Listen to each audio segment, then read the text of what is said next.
अभी माननीय गुरुजी शिबू सोरेन के नेतृत्व में ये अलग राज्य की लड़ाई लड़ी गई और करीब 32 वर्षों तक अलग झारखंड राज्य का आंदोलन हुआ और फलस्वरूप राज्य अलग हुआ। और जब राज्य अलग हुआ तो गांव-गांव में डुगडुगिया बजा था कि आज हमको अलग राज्य मिला है। और इस राज्य में कई लोग शहीद हुए हैं। यहाँ बिरसा भगवान से लेकर के सिद्धो कान्हू चाँद भैरव, सिद्धो फूलो झानो, तिलका मांझी।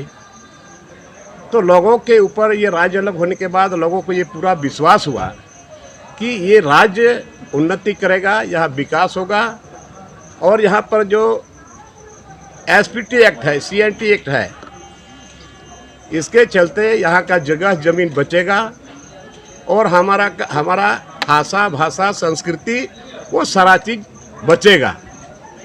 लेकिन राज्य अलग होने के बाद ये अभी 23 साल होने जा रहा है और 23 सालों में इस राज्य का जो दुर्गति हुआ है वो सभी झारखंडी इस चीज़ को महसूस कर रहे हैं। और अभी माननीय मुख्यमंत्री अभी हेमंत सोरेन जी के ऊपर लोगों को बहुत आशा था, विश्वास था, भरोसा था और लोगों ने बहुत खुशी के साथ वोट भी दिया और सरकार भी बनी। लेकिन इस सरकार में जो उम्मीदें थी लोगों की वो करीब करीब पानी फिरते हुए नजर आ रहा है। पहला तो यहाँ जो सीएनटी एक्ट है और संथाल परगना में छोटा नागपुर में सीएनटी एक्ट और एसपीटी एक्ट है। सीएनटी एक्ट को दरकिनार करके यहाँ जगह जमीन का लूट हो रहा है, बाहर से लोग आ रहे हैं, इस तरह से जमीन लूटा जा रहा है। तो आज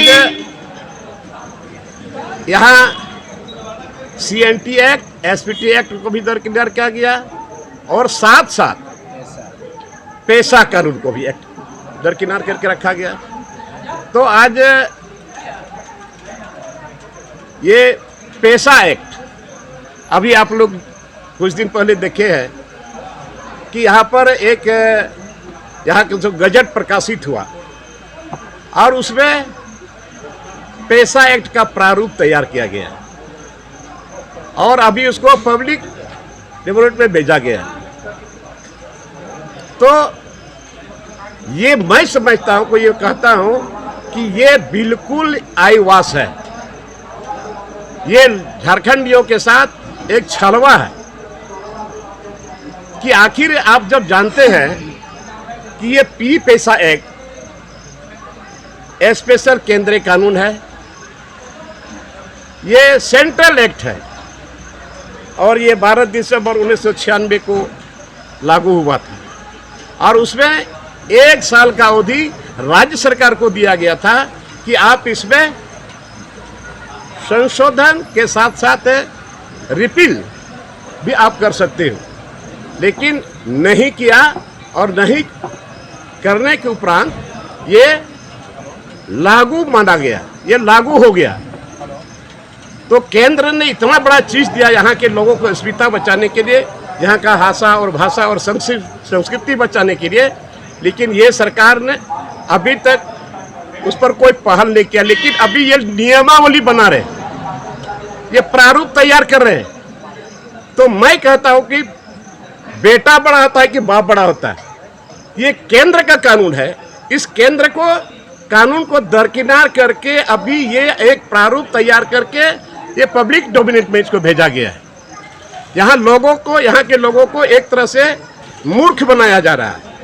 तो इसलिए हमारा कहना है कि ये सरकार के भरोसे जो लोगों को उम्मीद थी वो टूट चुका है और ये सरकार अभी किस हिस्से से, किस आधार पर, किस नियम के तहत ये झारखंड विधानमंडल केंद्र सरकार के नियम कानून को दरकिनार करके ये एक प्रारूप तैयार किया। जी, ये सब होता रहेगा। ग्राम सभा पे बताइए। सुनिए ना, वही बात बता रहा हूँ ना। हम आ रहे हैं ना, आ रहे हैं ना भाई, हड़बड़ाने की क्या बात है। तो आज जैसे आज मेरा एक प्रश्न भी था ये खनन विभाग में, और उसमें समता जजमेंट भी था, लेकिन मंत्री का जवाब था,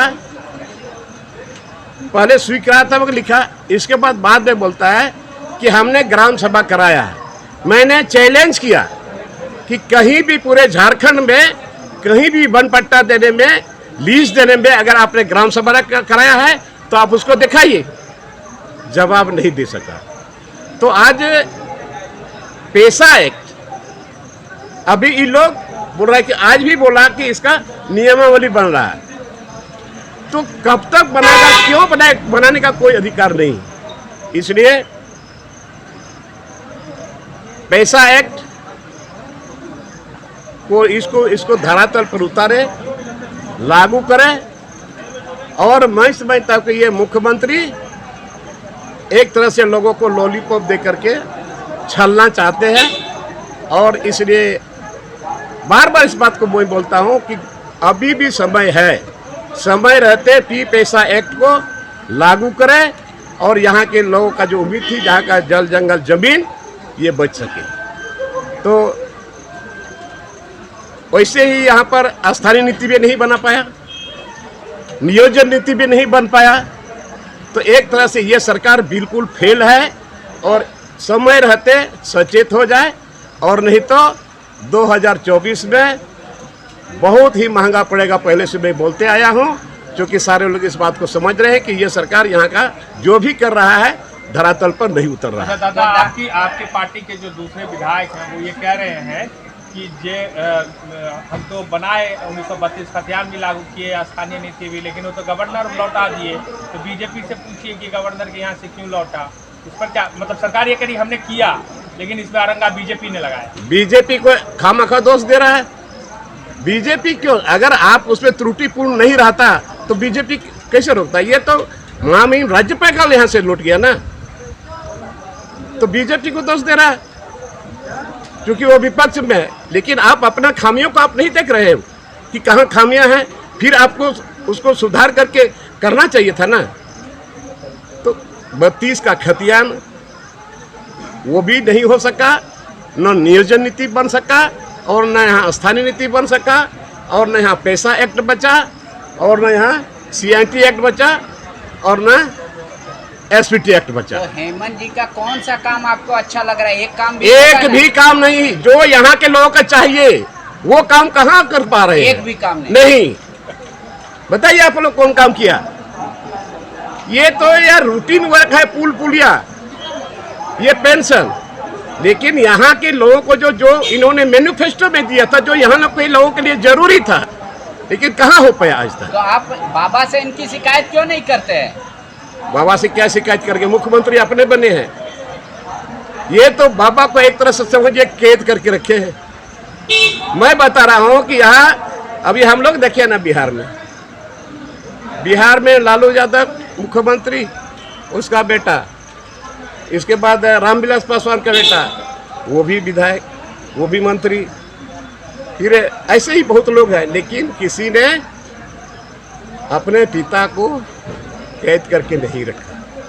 ये बहुत गंभीर और बड़ा मामला है। बहुत गंभीर और बड़ा आरोप लगा रहे हैं। आरोप की बात नहीं है, हम तो कहते कि भाई उसको कम से कम घूमने दीजिए चारों तरफ झारखंड में, जहां जहां वो जाते थे, घुमाइए उसको, ताकि वो उसके दिमाग में ये आए, उसको दिमाग में ये पैदा हो जाए, पहले पुराना जगह यही हमारा था, हम यहाँ आते थे। हर जगह उसको घुराइए ना, लेकिन घुराते भी नहीं, इसीलिए इस बात को मैं बोल रहा हूँ। तो लोग बोलेंगे कि लोबिंदा तो पूरा बीजेपी की भाषा बोल रहे हैं। अरे यार, क्या बीजेपी की वजह से सही बात बोलते तो ये बीजेपी की भाषा हो गया। बोलते हैं सब लोग। कौन लोग बोलते हैं? कौन लोग बोलते हैं? बोलिए ना, हमारे सामने बोलिए, नाम तो बताइए। आप अपने पार्टी के कार्यकारी अध्यक्ष और राज्य के मुख्यमंत्री के खिलाफ हर बात बोलते हैं और कहते हैं हम पार्टी में हैं। पार्टी ये में तो है कैसे ही, कहाँ खिलाफ पे बोल रहे हैं? इन्होंने बोला था ना कि मैं बोला था। इन्होंने कहा था कि मैं एसपीटी एक्ट सीएनटी को कड़ी से लागू करूंगा। इन्होंने कहा था। इन्होंने कहा था कि मैं 6 महीने के अंदर में, सरकार बनने के बाद 6 महीने के अंदर में 1 लाख 5 लाख नौजवानों को हम रोजगार देंगे। कहाँ किसी को रोजगार मिला? इन्होंने कहा कि अभी सब जगह डीसी लोग मीटिंग की और वहाँ के स्थानीय लोगों को कंपनी में रोजगार देने के लिए, तो 75% कहाँ? अभी इसीलिए तो हम बार बार बोलते हैं भाई, आप अगर दिए हो कोई भी कंपनी में किसी को अगर आप रोजगार दिए हो तो उसका सूची जारी करो, उसका सूची जारी करो। सरकार का यूनिवर्सल पेंशन आपको अच्छा नहीं लग रहा है? छोड़िए ना भाई, पेंशन पेंशन तो यही सब रूटीन वर्क है यार। अच्छा, केंद्र की सरकार जो है 2 करोड़ नौकरी देने की बात की थी मोदी जी, उस पर आपका क्या मानना है? देखिए, बोले थे और नहीं किए तो लोगों को छले हैं। सच्चाई पाछू बोलने में कौन सा डर और भय है हो?